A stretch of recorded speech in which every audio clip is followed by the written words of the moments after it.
வெறும் விஜயை அவர் தோக்கடிக்க முடியல. உண்மையாக நேர்மையாக சொல்கிறேன், மக்கள் செல்வாக்கில் விஜய் முதலிடம், ஸ்டாலின் 2வது இடம். மக்கள் செல்வாக்கு விஜய் அவர்கள் முதலிடம் எப்படி நம்ம சொல்லிட முடியும்? ஆனால் நீங்கள் ஒரு சாம்பிளை வச்சு சொல்ல முடியுமாங்கிற கேள்வியை கேட்குறீங்க. அது ஒன் டைம் ஓட்டு. இப்போ ஒட்டுமொத்த தமிழக மக்களில் விஜய் அவர்களுக்கு விழுந்த ஓட்டை விட அவருக்கு எதிராக விழுந்த ஓட்டு அதிகம் இல்லையா? ஸ்டாலினை கொத்து புரோட்டா போட்ட உங்களால் நீங்கள் வரதுக்கு முன்னாடி 8 தொகுதி லீடிங் 20 விழுக்காடு வாக்குன்னு இருந்த எடப்பாடி பழனிசாமியை அசைக்க முடியாமல் அவர் 1,00,000 ஓட்டுக்கிட்ட எடப்பாடியில் ஜெயித்து 21 விழுக்காடு எடுத்து 53 தொகுதியில் லீட் காட்டிட்டாருங்கிறத ஏற்றுக்கிறீங்களா? அப்போ நீங்கள் ஒரு மாய்மால அரசியல் பண்ணுறீங்க, ஒரு பொய்யான அரசியலை பண்ணுறீங்க. களம் 3 தலைவர் ஆயிட்டு இன்னமும் நடக்கிற எல்லா குற்றச்செயல்கள் எல்லாத்துக்குமே பார்த்தீங்கன்னா திமுகவை தான் காரணம், திமுகவுடைய நீட்சி தான் இது அப்படின்னு சொல்லிக்கிட்டே இருக்காங்க. இது இன்னும் எவ்வளோ நாள் தொடர போகிறாங்க? பழனி ஒரு இந்துக்களோட ஒரு புனித ஸ்தலம். அங்கே ஊழல் நடந்திருக்குது, முறைகேடு நடந்திருக்குது. அது குற்றவாளிகள் யாருங்கிறதுல சிபிசிஐடி ஏன் தாண்டி நீங்கள் சிபிஐடியை கொடுத்துட்டு போயிடலாமே. ஸ்டாலின் அவர்கள் தோத்துட்டாரு கொளத்தூர் தொகுதியில், ஓகே. ஆனால் தொடர்ந்து அதை கிண்டல் பண்ணுற மாதிரி அப்பாவுக்கணும் இது தொடர்ந்து பண்ணிக்கிட்டே இருக்காங்க இல்லைங்களா? இது எந்த மாதிரியான நிலைப்பாடு மக்கள்கிட்ட இது எப்படி கன்வே ஆகும்னு பார்க்குறீங்க? அதாவது நீங்கள் குளத்தூரில் புரோட்டா போட்டுட்டோன்னு சொல்கிறீங்க, ஓகே, அது உண்மை. சிட்டியில் 45 to 50 விழுக்காடு ஓட்டு வந்துட்டு உங்களை வச்சு இட்லி கூட சுட முடியாது, தோசை சுட முடியாதுன்னு சீர்காழி எம்எல்ஏயும் கடைநல்லூர் எம்எல்ஏயும் ஸ்டாலின் கூட நின்றுட்டாங்களே, உதயசூரியன் கூட நின்றுட்டாங்களே. அதுக்கு என்ன சொல்கிறீங்க? நீங்கள் குளத்தூரில் புரோட்டா போட்டுட்டீங்க, உண்மை. உங்களால் இவர் எடப்பாடியில் என்ன செய்ய முடிஞ்சது? எடப்பாடியில் நியர்லி 1 lakh ஓட்டில் ஜெயித்திருக்காரா? உங்கள் 2 தொகுதி லீடிங்கையும் சேர்த்தாலும் எடப்பாடிக்கு 1 தொகுதி லீடிங் வராத. எடப்பாடி நீங்கள் வரதுக்கு முன்னாடி 20 விழுக்காடில் இருந்தவர் 21 விழுக்காடு வந்துட்டாரா? நீங்கள் வரதுக்கு முன்னாடி அவர் எடப்பாடி 8 தொகுதியில் தான் லீட் பண்ணார். நீங்கள் வந்த பிறகு அவர் 53 தொகுதியில் லீட் பண்ணிட்டாரா? அவர் மட்டும் 47 லீட் பண்ணிட்டாரா? அப்போ அவர்கிட்ட இருக்கக்கூடிய வன்னியர் பேசையும் கொங்கு வேளாளர் பேசையும் உங்களால் அசைக்க முடியலன்னு ஒத்துக்கிட்டீங்களா? ஸ்டாலினை கொத்து புரோட்டா போட்ட உங்களால் நீங்கள் வரதுக்கு முன்னாடி 8 தொகுதி லீடிங் 20 விழுக்காடு வாக்குன்னு இருந்த எடப்பாடி பழனிசாமியை அசைக்க முடியாமல் அவர் 1,00,000 ஓட்டுக்கிட்ட எடப்பாடியில் ஜெயித்து 21 விழுக்காடு எடுத்து 53 தொகுதியில் லீட் காட்டிட்டாருங்கிறத ஏற்றுக்கிறீங்களா? அப்போ நீங்கள் ஒரு மாய்மால அரசியல் பண்ணுறீங்க, ஒரு பொய்யான அரசியலை பண்ணுறீங்க.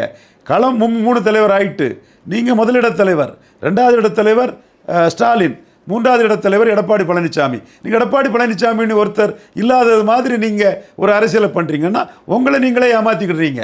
தீர்ந்து போன சக்தி அப்படின்னு உங்களை நீங்களே ஏமாற்றிக்கிடுறீங்க. நீங்கள் வர்றதுக்கு முன்னாடி 20 விழுக்காடில் இருந்தவர் 21 விழுக்காடு வந்துட்டார். நீங்கள் வர்றதுக்கு முன்னாடி 8 தொகுதியில் லீட் பண்ணவர் நீங்கள் வந்ததுனால 53 தொகுதியில் லீட் பண்ணியிருக்காரு. நான் சொல்லக்கூடிய டேட்டா தப்புன்னு தமிழ் நல்லூரில் எந்த ஒரு அரசியல் விமர்சகரோ பத்திரிகையாளரோ சொல்லிட முடியுமா? உண்மை தானே? அப்போ எடப்பாடிக்கு விஜய் என்ட்ரி லாபம் தானே? இன்றைக்கும் களத்துக்குள்ளே போய் தஞ்சாவூரில் ஆர்ப்பாட்டம் பண்ணுறாரு, சீப்பை ஒழிச்சா கல்யாணம் நின்றுமான்னு கேட்குறாருல. அப்போ இதுவரை இருந்த எடப்பாடி பொசிஷன் விஜய் வந்த பிறகு வளர்ந்துருக்குங்கிறதான் உண்மை. அது நீங்கள் எம்எல்ஏக்கள் போயிருக்காங்க, இவர் கடம்பூர் ராஜி போயிருக்கிறாரு, இவர் சம்பத் போயிருக்காரு, செல்வாக்கானவங்க தான் நான் மதிக்கிறேன். அதெல்லாம் நான் குறைச்சி மதிப்பிடலை. அந்தந்த ஏரியாக்களில் செல்வாக்கு உண்டு. பட் திமுக அங்கே நிற்காமல் ஒதுங்கிட்டாங்கன்னா அதுக்கு பிறகு நான் பரோட்டா போட்டுட்டேன் சப்பாத்தி போட்டுட்டேன்னு பேசிகிட்டு இருக்க முடியுமா? எடப்பாடியை எதிர்கொண்டு தானே தீரணும். அப்போ அந்த இடத்துல ரெட்டையில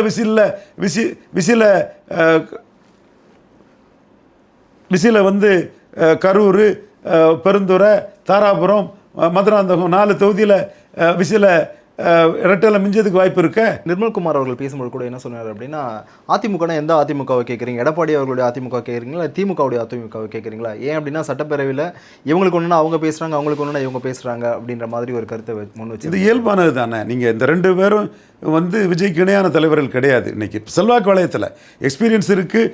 ஸ்டாலின் கலைஞரோட சாதிச்சிருக்கிறாரு, எடப்பாடி 5 வருஷம் கவர்மெண்ட்டை நடத்தி காட்டியிருக்கிறாரு, இன்னா பேரும் அண்ணா பேருங்கெல்லாம் பண்ணியிருக்காரு. அந்த தலைவர்களுக்கு அச்சீவ்மெண்ட்டை நான் குறை சொல்லலை. ஆனால் செல்வாக்கு வளையத்தில் இன்றைக்கி விஜய்க்கு இணையாட்டு ஸ்டாலின் இல்லை, விஜய்க்கு இணையாட்டு எடப்பாடி இல்லை. ஸோ லூசர்ஸ் இணைட்டுங்கிறது தானே நேச்சுரல் தேரி. ஓகே. ஸோ விஜய் அவர்களுக்கு இருக்கிற அந்த செல்வாக்கு ஸ்டாலின் அவர்களுக்கோ எடப்பாடி அவர்களுக்கோ இல்லை தனித்தனியாக இல்லை, சேர்ந்தா அதோட மேலே இருக்கு, சேர்ந்து அதோட மேலே இருக்கு, அதோட மேலே இருக்கு. ஸோ இது செய்யறதுக்கான வாய்ப்புகள் ரொம்ப அதுதான் இயல்பான அரசியல் சூத்திரத்தில் சீட் கன்வர்ஷனுக்கு அதுதான் இவங்களுக்கு பலன் அளிக்கும். நான் தான் இதை முத சொல்கிறேன். ஓகே, ஜனநாயக நெறிப்படி 2029 மக்களவைத் தேர்தலில் இவங்க சேர்ந்து மோடி பிரதமர்னா ஸ்வீப் பண்ணிட்டு போகிறதுக்கு வாய்ப்பு இருக்குது. எப்படி ஜெயலலிதா அம்மையார் 98 நாம தான் அன்னைக்கும் உருவாக்கணும். உங்களுக்கு கிறிஸ்டின் முஸ்லீம் இழக்கிறதுக்கு ஒன்றும் இல்லை, எங்கள் பிரதமர் வாஜ்பாய் உங்கள் பிரதமர் யாருன்னு நீங்கள் கேட்கும்போது நான் தான் முதல்ல பாமக துணைத் தலைவராக செய்தி தொடர்பாளராக அரசியல் தலைவர்கள் கொடுக்குறேன். என் அறிக்கை தான் வந்து பிறகு தன்னை முன்னிறுத்தி அரசியல் பண்ணக்கூடிய ஜெயலலிதா தூத்துக்குடியில் வாஜ்பாயை முன்னிறுத்தி அரசியல் பண்ணாப்புல. அப்புறம் பாமக சோஷியல் ஃபோர்ஸு குமரி ஆனந்தன் 60 தொகுதியில் எம்ஜிஆரை ஜெயிக்க வச்சது மாதிரி நாடார்களை கன்சால்டேட் பண்ணி 80 மக்களவையில் தோற்ற குமரி எம்ஜிஆரை கூட்டணி சேர்ந்து 60 தொகுதியில் நாடார் வாக்களை கன்சால்டேட் பண்ணி எம்ஜிஆரை ஜெயிக்க வச்சது மாதிரி ஃபார்வர்ட் பிளாக் திராவிட முன்னேற்ற கழக அணி முக்கிய தேவர் கூட்டணி சேர்ந்து 1.3 தாண்டி அதிக வாக்களை கன்சால்டேட் பண்ணி முக்குளத்தூர் ஏரியாக்களில் திராவிட முன்னேற்ற கழக அணிக்கு வெற்றி கொடுத்த மாதிரி மூதறிஞர் ராஜாஜி தனிச்சு நின்று எடுத்ததை விட அவர் 7.8 எடுத்தார். எல்லா ஜாதிக்குமான ஒரு பெரிய தலைவர் தான் அவர். பிராமணர்கள் ஓட்டை பெருசாக கன்சால்டேட் பண்ண மாதிரி பாமக வன்னியர்கள் ஓட்டை பெரிய அளவுக்கு உங்களுக்கு கன்சால்டேட் பண்ணி கொண்டு வரணும்னு பாமக அதிமுக கூட்டணி இருந்தாலும் சரி, பாஜகவை நீங்கள் அக்செப்ட் பண்ணுறதுனால ஏற்கனவே கிறிஸ்டின் முஸ்லீம் உங்களை விட்டு போயிட்டாங்க 96. அதனால் மோடியை வாஜ்பாயை அக்செப்ட் பண்ணலான்னு சொல்லி ஜெயலலிதா எங்கள் பிரதமர் வாஜ்பாய் உங்கள் பிரதமர் யாருன்னு தோற்று போன அதிமுக, பர்கூர்லேயே தோற்று போன அதிமுக, 4 சீட் எடுத்து தோற்று போன பாமக, ஒரு சீட்டு கூட ஜெயிக்காமல் தோற்று போன வைகோ முதல்ல போயிட்டார். அவராட்டே திமுக எதிர்ப்பில் முதல்ல போய் சேர்ந்துட்டார். செல்வாக்கு இருந்தும் அவருக்கு போதுமான சீட்டு வாங்க முடியாது, அது ஒரு காரணம். அடுத்து மதுரையில் 2வது வந்த சுப்பிரமணிய சாமி, தருமபுரியில் 2வது வந்த வாழப்பாடி ராமமூர்த்தி, எல்லாரும் சேர்ந்து 30 சீட்டு ஜெயித்தாங்க. 47 விழுக்காடு ஓட்டு வந்தது. கோயம்புத்தூர் குண்டு வெடிப்பெல்லாம் அந்த கெமிஸ்ட்ரியும் ஏற்றி விட்டது. வாஜ்பாய் பிரதமருங்கிறதும் கெமிஸ்ட்ரி ஏற்றி விட்டு நான் தான் கேட்டேன், எங்கள் பிரதமர் வாஜ்பாய் உங்கள் பிரதமர் யாருன்னு கலைஞருக்கு முத கேள்வி வைக்கிட்டது நாம தான். பதவி எனதா உனதா, இதுதான் திமுக தாமாக்கான்னு அடித்தேன். 96 ஜெயித்தவங்க. ஸோ கெமிஸ்ட்ரியும் இருந்தது, வாக்கு பலம் இருந்து. தமிழ்நாடு மெர்கன்டைல் பேங்குக்காக ஜெயலலிதா அம்மையார் தெளிவாக நின்னார். ராமச்சந்திர ஆயத்தன் அவங்க சிவந்தி ஆயத்தன் இவங்களுக்கெல்லாம் அந்த குழுவுக்கு ஆதரவாக ஜெயலலிதா அம்மையார் நின்னாங்க. நாடார் சமுதாயம் அதை பெரிய அளவில் அந்த அணிக்கு ஆதரவாக வாஜ்பாய் பாஜக அந்த லெவலில் இருந்தாங்க. அண்ணன் வைகோ வச்சு நாயுடுகள் பெருசாக வந்தாங்க. டாக்டர் ஐயா வச்சு சோஷியல் ஃபோர்ஸாக வன்னியர்கள் எழும்பி வந்தாங்க. ஜெயலலிதாவுக்கு வெள்ளாள கவுண்டர் முக்குளத்தோறும் பேக்கிங் கம்யூனிட்டியாக இருந்தாங்க. வாஜ்பாய் ஜெயலலிதான்னு பிராமின் கம்யூனிட்டி ஓட்டு போட்டாங்க. ஸோ 47 விழுக்காடு வாக்களும் 30 சீட்டும் தோற்று போனவங்க எல்லாரும் சேர்ந்து எடுத்தாங்க. இப்பவும் தோற்று போனவங்க எல்லாரும் சேர்ந்து தான் ஜெயித்தவங்களை எதுக்க முடியும். ஆனால் தோற்று போனவங்களே ஒரு கூட்டம் ஜெயித்தவங்க கூட போய் சேர்ந்துருக்க. அப்போ கண்டிப்பாக மீதி தோற்று போன எல்லாரும் சேர்ந்து தான் ஜெயித்தவங்களை எதுக்க முடியும். வேற வழியே இல்லை. சிம்பிள் லாஜிக் இது. Okay okay. அவர் அரசியல் ரீதியாக திமுக அதிமுக சேரலாமா, தீய சக்தி அது இதுன்னு சொல்லுவாங்க. அது சொல்லத்தானே செய்வாங்க. அது ஒன்றும் இந்த அரசியல் வியூகம் அப்படிங்கிறது திமுகவுக்கோ அதிமுகவுக்கு தெரியாமல் இருக்க கண்டிப்பாக வாய்ப்பு இல்லை. கண்டிப்பாக அவங்களுக்கு சீட் கன்வெர்ட் ஆகி பவர்ஃபுல்லாக இருக்கணும்னா 29 மக்களவை தேர்தலில் சேர்ந்து தான் தீரணும் அவங்க. ஓகே. நேற்று நீங்கள் பார்த்துருப்பீங்க சார், கிட்டத்தட்ட 1 லட்சம் கோடி முதலீட்டாளர்கள் அந்த மாநாடு நடந்தது. இதை எப்படி பார்க்குறீங்க? முக்கியமாக அதில் பத்திரிகையாளர்களை உள்ள விடல. கேட்டால் நிர்மல்குமார் அவர்கள் என்ன சொல்கிறாங்க அப்படின்னா, நாங்கள் தான் லைவ் லிங்க் கொடுக்குறோம் இல்லையா, இந்த இடத்துல அத்தனை பேரை நாங்கள் ஒரு 200 பேர் பத்திரிகையாளர்கள் உள்ள விட முடியாது அப்படின்னு சொல்கிறாங்க. ஸோ இது எந்த மாதிரியான நிலைப்பாடு? 1.5 லட்சம் கோடி அப்படிங்கிற சாத்தியம் அப்படின்னு நினைக்கிறீங்களா நீங்கள்? அவங்க கிளைம் அது நடைமுறைக்கு வந்தால் மகிழ்ச்சி. நம்ம தமிழ்நாடு தொழில் வளம் பண்ணு தான் நம்ம நினைக்கிறோம். எல்லா அரசுகளும் கிளைம் தான் இதை வச்சுட்டு இருக்கிறாங்க. இவங்களும் கிளைம் வைக்கிறாங்களா, தே வில் வாக் த டாக்காங்கிறது வரும் காலம் தான் அதை உணர்த்தும். ஸோ இதில் இந்த கன்வர்ஷன் எவ்வளோ இருக்குது அப்படிங்கிறது எஸ் அதுதான் உண்மை. ஏன்னா எல்லாமே கிளைம், பட்ஜெட்டும் கிளைமு இதெல்லாம் வரும் கிளைமாக தான் இருக்குது. பட் கிளைம் செயல்வடியில் எப்படி வருதுங்கிறது இட் வில் டேக் டைம். அந்த செயல்வடியில் நமக்கு பார்த்தா சீயிங் இஸ் பிலீவிங் நம்ம கண்ணில் தெரிஞ்சு போகும். ஓகே. ஸோ சட்டமன்றத்தில் இந்த தீர்மானங்கள் பார்த்திங்க அப்படின்னா, அறிவித்த அறிவிப்புகள், தேர்தல் வாக்குறுதிகள், இது எல்லாமே மக்கள் எதிர்பார்த்த ஒரு சில விஷயங்கள் நடக்கலை. இது எப்படி பார்க்குறீங்க? They are in politics. அவங்க தேர்தல் காலகட்டத்தில் தான் அதை மக்களை ஈர்க்கக்கூடிய அளவுக்கு அந்த காலங்களில் தான் அந்த பட்ஜெட்டுக்குள்ளே வருவாங்க. பட்ஜெட்டிலே அவங்க செய்யணும்னு எதிர்பார்க்க முடியாது. மக்களும் கரண்டாக டைம்லி என்னன்னு தான் பார்க்குறாங்க. இதே தாவேக்கா 3 நாளைக்கு முன்னே எலெக்ஷன் நடந்ததுன்னா இவ்வளோ சீட்டு வந்திருக்காது. இன்னும் 2 நாள் தள்ளி போச்சுன்னா தனி மெஜாரிட்டியே வந்திருக்குன்னு சொல்லக்கூடிய அளவுக்கு தான் அரசியல் அரங்கம் இருக்குது. அப்போ நீங்கள் ஆண்டே எல்லாத்தையும் பண்ணிட்டோம்னா தேர்தல் ஆண்டில் ஒன்றும் பண்ணலைன்னா நஷ்டமாக இருக்கும். அப்போ அவங்க தேர்தல் ஆண்டில் பெட்டராக பண்ணலான்னு கூட அவங்க கணக்கு போட்டு செய்வாங்க.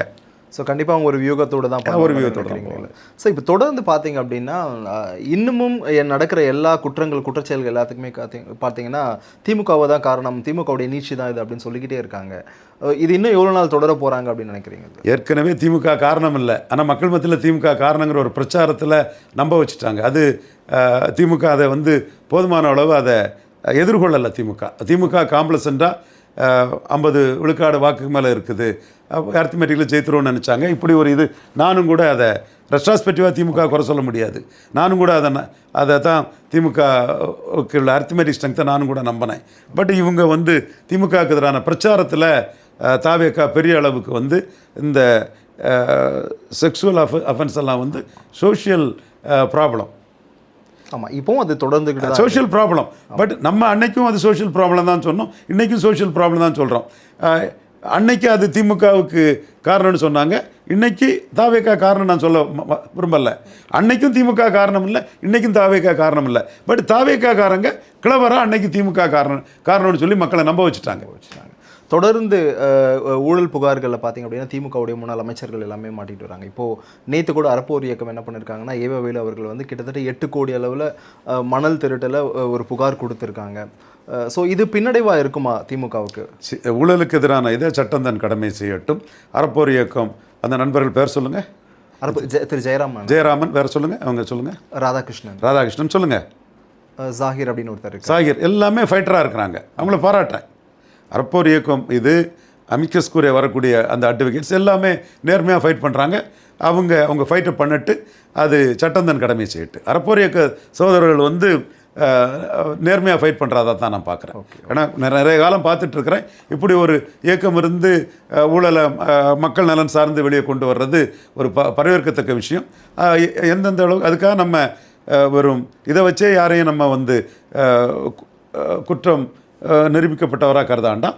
அவங்க கொண்டு வரட்டு சட்டம் தன் கடமையை செய்யிட்டு அரசு தெளிவான நடவடிக்கைகளை அந்த அறப்போர் இயக்கம் சொல்லக்கூடிய இதோட பிரேமா பேசிய மையமாக வச்சு நடவடிக்கை எடுக்கட்டு. இது நம்ம வரவேற்கக்கூடிய ஒரு விஷயமா தான் நான் பார்க்குறேன். அறப்போர் இயக்கம் ஜெயராமன் போன்றவங்களோட அந்த கன்சிஸ்டன்ட் ஃபைட்டை நான் பாராட்டுறேன். ஓகே, இல்லை இதனால் அந்த திமுகவுக்கு பின்னடைவு ஏற்படும். அதாவது ஒரு அரசியல் தேர்தல் முடிவு வந்து மல்டிபிள் இஷ்யூஸில் வருது. அடுத்த 29 தேர்தலுங்கிறது மோடி பிரதமர்னு வரக்கூடிய தேர்தல். அதில் ஒரு பலமான அணி அமைஞ்சால் தமிழ்நாட்டில் ஒரு அவ்வளவு சீட்டுமே அந்த அணி ஜெயிக்கக்கூடிய அளவுக்கு இருக்கும். குறிப்பாக காங்கிரஸ் படுதோல்வி அடையும், விஜய் கூட ஒரு சில சீட்டுகள் ஜெயித்தரலாம். காங்கிரஸ் படுதோல்வி அடையும். அந்த நம்பிக்கை துரோகம் பண்ணி பாஜக எதிர்ப்புங்கிற பேரில் பல்ட்டி அடித்த சிபிஎம், சிபிஐ இந்த கட்சிகள்லாம் மிக மோசமாக தோக்கும் நான் உறுதியாக நம்புகிறேன். கண்டிப்பாக சார். அதே மாதிரி நீங்கள் பார்த்தீங்க அப்படின்னா நேற்று இந்த 2 நாட்களுக்கு முன்னாடி சொத்து வரி வந்து சென்னையில் அதிகமாக இருக்குது அப்படின்னு சொல்கிறாங்க. ஆனால் இவங்க என்ன சொல்கிறாங்க அப்படின்னா அரசு தரப்பில் அப்படிலாம் கிடையாது, இதுக்கு முன்னாடி டேக்ஸ் என்ன பே பண்ணணுமோ அதை பண்ணாமல் ஊழல் செஞ்சு அதை கம்மியாக கட்டுற மாதிரி பண்ணியிருந்தாங்க, நாங்கள் சரி பண்ணியிருக்கோம் அப்படின்னு சொல்லிட்டு. ஆனால் இப்போ அதை ஹோல்ட் பண்ணியும் வச்சுருக்காங்க. இது எந்த மாதிரி நிலைப்பாடு? மக்கள் எதிர்ப்புக்கு அரசு வந்து ஈல்டாகுது. இது வந்து மக்கள் டேக்கன் ஃபார் கிராண்டட்லன்னு நினைக்கிறாங்க. 35 விழுக்காடு வாக்கு எடுத்துட்டாங்க. எல்லாமே அவங்களுக்கு பாசிட்டிவ் ஓட்டுன்னு மட்டும் சொல்லிட முடியாது. திமுக அகற்றுன்னு வந்த ஓட்டு தான் அதில் பெரும்பகுதி ஓட்டு இருக்குது. குறிப்பாக அண்ணாமலை லீடர்னு களத்துக்குள்ளே வராதனாலே ஒரு பகுதி வாக்குகள் இருக்குதுன்னு சொல்லும்போது அவங்களும் வந்து people are not taken for கிராண்டடுங்கிற ஒரு எண்ணம் மட்டும் தாவேக்கா அரசுக்கு வந்தது மக்கள் நலன் சார்ந்து அது வரவேற்கத்தக்க ஒன்றாக தான் நான் பார்க்குறேன். மேலும் அடுத்த 5 ஆண்டுக்குள்ளே மற்ற திரைப்பட கலைஞர்கள் என்டர் பண்ணலாம், அண்ணாமலை சிஎம் கேண்டிடேட்டாக வரலாங்கிறதெல்லாம் இந்த அரசுக்கு வந்து தங்கள் வீகத்தை மக்களை ஏமாளிகள்ங்கிற அடிப்படையில் கருதாமல் மக்கள் விழிப்புணர்வோடு இருக்காங்கன்னு கருதி தங்கள் வீகத்தையும் அரசியல் நடவடிக்கைகளையும் பண்ணுறது வந்து மக்கள் சென்ட்ரிக்காக வந்து வரவேற்கத்தக்க ஒன்றாக நான் பார்க்குறேன். கண்டிப்பாக சார். நீங்கள் சொல்லும்போது எனக்கு இந்த கேள்வி தோணுது என்ன அப்படின்னா, தனுஷ் அவர்கள் வந்து அவருடைய மாவட்ட வாரியாக அந்த ரசிக மன்றத்தை அந்த கட்டமைப்பை வலுப்படுத்திட்டு வராரு அப்படின்னு சொல்கிறாங்க. ஸோ அடுத்து எலெக்ஷன் அதுக்கான வேலைகள் நடக்குது அப்படின்னு. ஜனநாயக நாடு, எல்லாருக்கும் அந்த உரிமை உண்டு. தனுஷ் உள்ளே வர்றதுங்கிறது எல்லா பிளேயருக்கும் எதிரான ஒரு இதில் தானும் ஒரு பிளேயராக களத்தில் கலந்துக்கிறது தான். அது ஒருத்தருக்கு எதிரான நம்ம அதை பார்க்க வேண்டிய அவசியம் இல்லை. அவர் முடிவு எடுக்கலாம். அவர் ஒரு க்ரௌட் புல்லர். அவர் வந்து அரசியல் லெவலில் சக்தியாகணுங்கிற அடிப்படையில் தான் இதை ஸ்ட்ராட்டஜியை பண்ணுறதா நான் பார்க்குறேன். அது வந்து சினிமாவுக்கும் அவருக்கு லாபம் தான். நான் அந்த கருப்பு படத்தை பார்த்துருந்தேன். கருப்பு படத்தில் அப்போ அந்த ஷூட் பண்ணும்போது ரிசல்ட் வரலன்னு தான் நினைக்கிறேன். தமிழ்நாடு விஜய் வெற்றிங்கிற அந்த ரிசல்ட் வரலன்னு தான் நினைக்கிறேன். படம் ரிலீஸ் ஆகும்போது அதில் ஷூட் பண்ணும்போது அது வந்திருக்காது. அதில் சொல்லுவார், ஜுடிஷியரியில் உள்ள பஞ்சாயத்துகளை போட்டு அடிப்பார். அட்வொகேட்ஸ் எப்படி பண்ணுறான், அட்வொகேட்ஸ் எப்படி இது பண்ணுறாங்கிறத வந்து அடிக்கிறாரு. மக்கள் மத்தியில் அது வந்து ரீச் ஆகிருக்குது. நானும் ஒரு அட்வொகேட்டு தான். சாதாரண மக்கள் மத்தியில் பல அட்வொகேட்டுகளோட சில நடவடிக்கைகள் வந்து நான் குறை சொல்லலை. எல்லா இதுலேயுமே நல்லவங்க இருப்பாங்க, இதாக இருப்பாங்கங்கிறது தான் உலக நேதி. அப்படிப்பட்ட ஒரு இதை வந்து பிக்சரைஸ் பண்ணும்போது மக்கள் மத்தியில் அதுக்கு ஒரு ஆதரவு வளையம் அது கிடச்சிடுச்சு. அந்த இதிலே அடுத்து வந்து அரசியல்வாதிகளோட இதை பண்ணுவோன்னு ஒரு வசனம் கடைசியாக அந்த படத்தில் சூர்யா வச்சுருப்பார். ஸோ அவரும் கிண்டி வேணு போன்றவங்களெல்லாம் வச்சு அந்த ரசிகர் மன்ற இதை வந்து பெரிய அளவுக்குள்ள வச்சுட்டு இருக்கிறாரு.